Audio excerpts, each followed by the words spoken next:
بسم الله الرحمن الرحيم.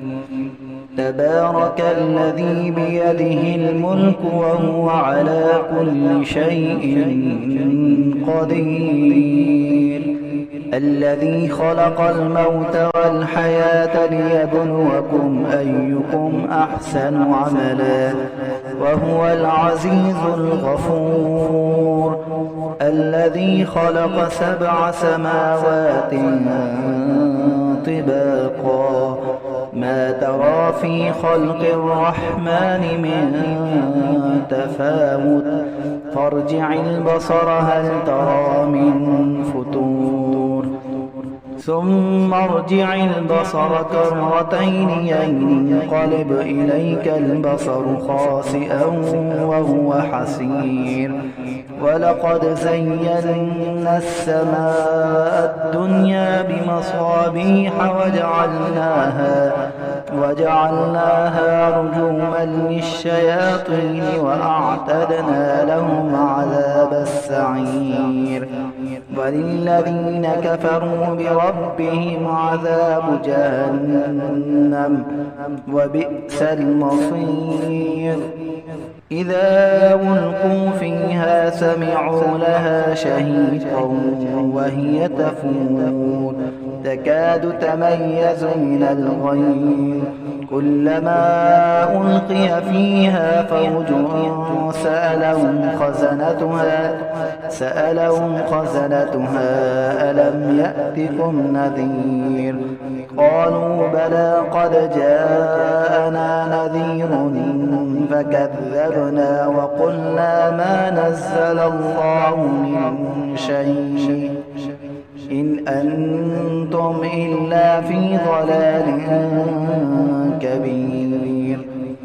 وقالوا لو كنا نسمع أو نعقل ما كنا في أصحاب السعير، فاعترفوا بذنبهم فسحقا لأصحاب السعير.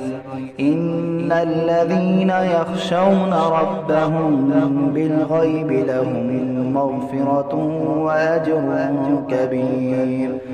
وأسروا قولكم أو اجهروا به إنه عليم بذات الصدور. ألا يعلم من خلق وهو اللطيف الخبير. هو الذي جعل لكم الأرض ذلولا فامشوا في مناكبها وكلوا من رزقه وإليه النشور. أأمنتم من في السماء أن يخسف بكم الأرض فإذا هي تمور،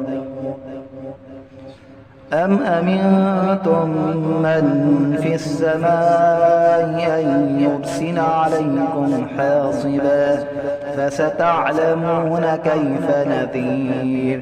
ولقد كذب الذين من قبلهم فكيف كان نكير. أولم يروا إلى الطير فوقهم صافات ويقبضن ما يمسكون إلا الرحمن إنه بكل شيء بصير. أمن هذا الذي هو جند لكم ينصركم من دون الرحمن إن الكافرون إلا في غرور. أمن هذا الذي يرزقكم إن أمسك رزقه بل لجوا في عتو ونفور. أفمن يمشي مكبا على وجهه أهدى أمن يمشي سويا على صراط مستقيم. قل هو الذي أنشاكم وجعل لكم السمع والأبصار والأفئدة قليلا ما تشكرون.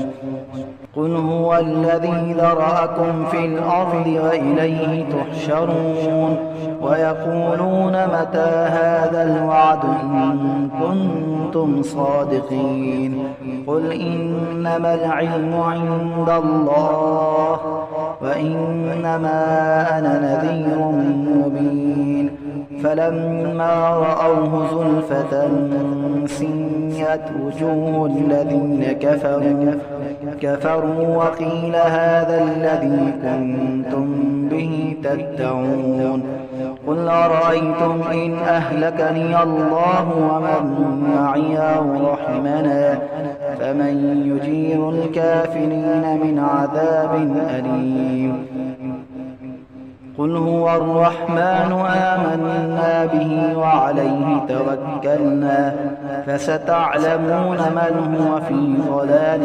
مبين قل أرأيتم إن أصبح ماؤكم غورا فمن يأتيكم بماء معين